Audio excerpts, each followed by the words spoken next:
जय गणेश जी। पार्वती जी ने पूछा कि हे वत्स, माघ महीने में किस गणेश की पूजा करनी चाहिए तथा उसका क्या नाम है। उस दिन पूजन में किस वस्तु का नैवेद्य अर्पित करना चाहिए और क्या आहार ग्रहण करना चाहिए। आप इसे सविस्तार बतलाने की कृपा करें। गणेश जी ने कहा कि हे माता, माघ में भालचंद्र नामक गणेश जी की पूजा करनी चाहिए। इनका पूजन षोडशोपचार विधि से करना चाहिए। हे माता पार्वती, इस दिन तिल के 10 लड्डू बना लें, 5 लड्डू देवता को चढ़ावें और शेष 5 ब्राह्मण को दान दे देवें। ब्राह्मण की पूजा भक्तिपूर्वक करके उन्हें दक्षिणा देने के बाद उन 5 लड्डुओं को उन्हें प्रदान कर दें। हे देवी, तिल के 10 लड्डुओं का स्वयं आहार करें। इस संबंध में मैं आपको राजा हरिश्चंद्र का वृत्तांत सुनाता हूँ। सतयुग में हरिश्चंद्र नामक एक प्रतापी राजा हुए थे। वह राजा सरल स्वभाव, सत्यनिष्ठ और विद्वान ब्राह्मणों के पूजक थे। हे देवी, उनके शासनकाल में अधर्म नाम की कोई वस्तु नहीं थी। उनके राज्य में कोई अपाहिज, दरिद्र या दुखी नहीं था। सभी लोग आदि व्याधि से रहित एवं दीर्घायु होते थे। उन्हीं के राज्य में एक ऋषि शर्मा नामक तपस्वी ब्राह्मण रहते थे। एक पुत्र की प्राप्ति होने के बाद ही वे स्वर्गवासी हुए।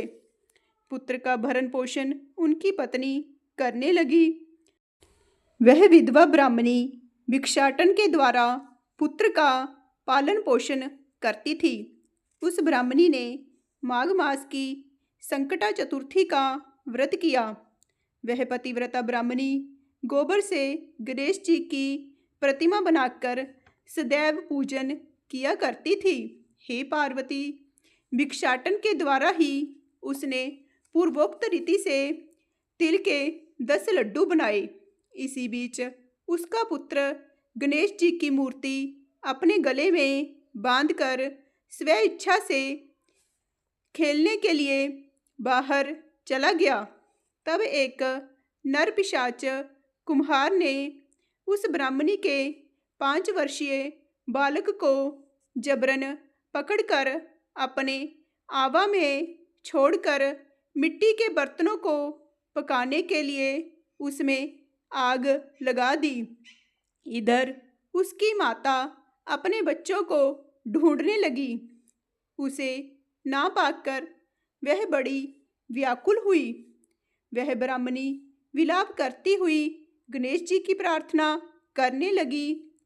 हे गणेश जी, विशाल शरीर वाले, हे सूर्य नारायण की लाली के सदृश कांतिशाली, हे सुंदर जटा समूह को धारण करने वाले, आप इस दुखनी की रक्षा कीजिए। हे गजानन, हे 4 भुजाधारी, हे मस्तक में चंद्रमा को धारण करने वाले, हे विनायक, हे अनाथों के नाथ, हे वरदायक, मैं पुत्र के वियोग में व्यथित हूँ, आप मेरी रक्षा कीजिए।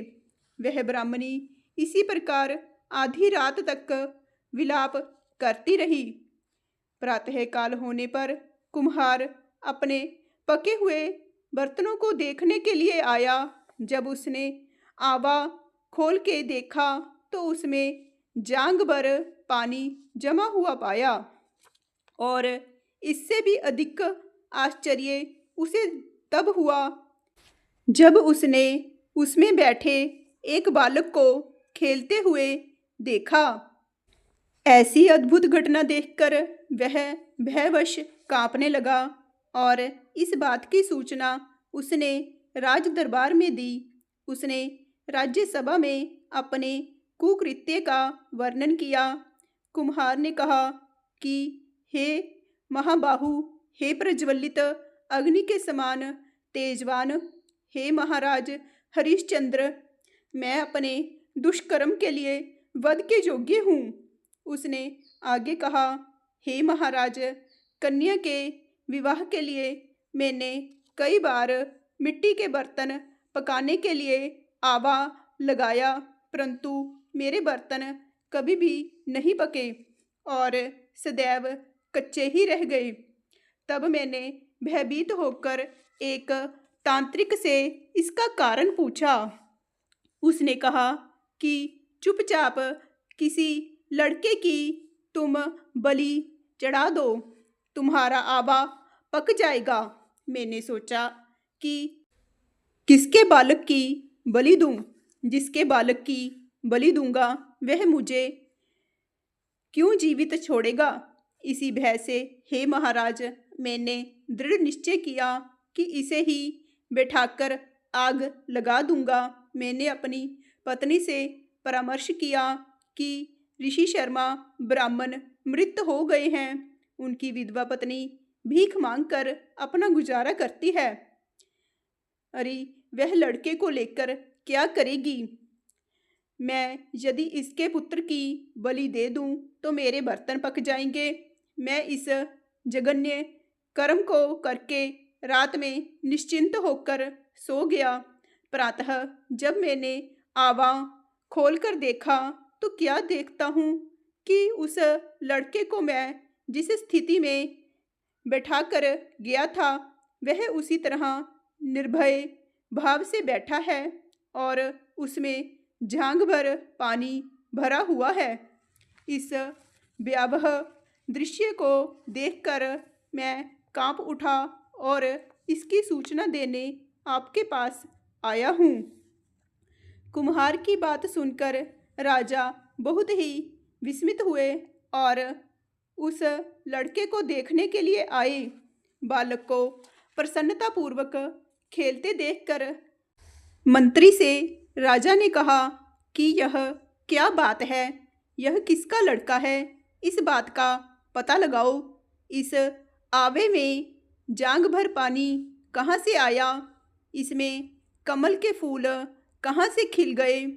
इस दरिद्र कुम्हार के आवे में वैदूर्य मणि के समान हरी हरी दूब कहाँ से उग आई? बालक को ना तो आग की जलन हुई, ना तो इसे भूख प्यास है।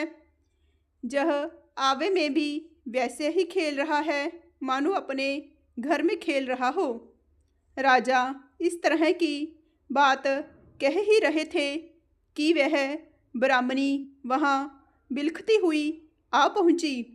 वह कुम्हार को कोसने लगी जिस प्रकार गायें अपने बछड़े को देखकर रंभाती है।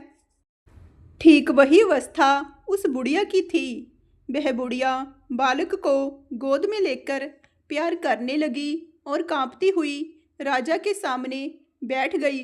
राजा हरिश्चंद्र ने पूछा कि हे ब्राह्मणी, इस बालक के ना जलने का क्या कारण है?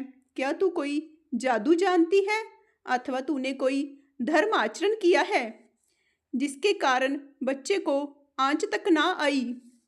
राजा की बात सुनकर ब्राह्मणी ने कहा कि हे महाराज, मैं कोई जादू नहीं जानती और ना तो कोई धर्म आचरण, तपस्या, योग, दान आदि की प्रक्रिया जानती हूँ। हे राजन, मैं तो संकटनाशक गणेश चतुर्थी का व्रत करती हूँ। उसी व्रत के प्रभाव से मेरा पुत्र जीता जागता बच गया। ब्राह्मणी की बात सुनकर राजा ने कहा कि मेरे राज्य की संपूर्ण जनता इस संकटनाशक गणेश चतुर्थी का व्रत करे, इसमें मेरी पूर्ण सम्मति है। राजा ने उसकी परिक्रमा करते हुए कहा कि हे पतिव्रते, तू धन्य है। राजा ने संपूर्ण नगरवासियों को गणेश जी का व्रत करने का आदेश दिया। इस आश्चर्यजनक घटना के कारण सभी लोग उस दिन से प्रत्येक मास की गणेश चतुर्थी का व्रत करने लगे। इस व्रत के प्रभाव से ब्राह्मणी ने अपने पुत्र के जीवन को पुनः पाया था। इतना कहने के बाद भगवान श्री कृष्ण जी ने कहा कि हे युधिष्ठिर, आप भी इस सर्वोत्तम व्रत को कीजिए। इस व्रत के प्रभाव से आपकी सभी कामनाएं पूर्ण होंगी। आप मित्रों, पुत्रों और पौत्रों को सुख देने वाले साम्राज्य को प्राप्त करेंगे। हे महाराज, जो लोग इस व्रत को करेंगे उन्हें पूर्ण सफलता मिलेगी। भगवान श्री कृष्ण जी की बात से युधिष्ठिर बहुत प्रसन्न हुए और माघ कृष्ण गणेश चतुर्थी का व्रत करके निष्कंटक राज्य भोगने लगे। बोलिए गणेश भगवान की जय। जय गणेश जी।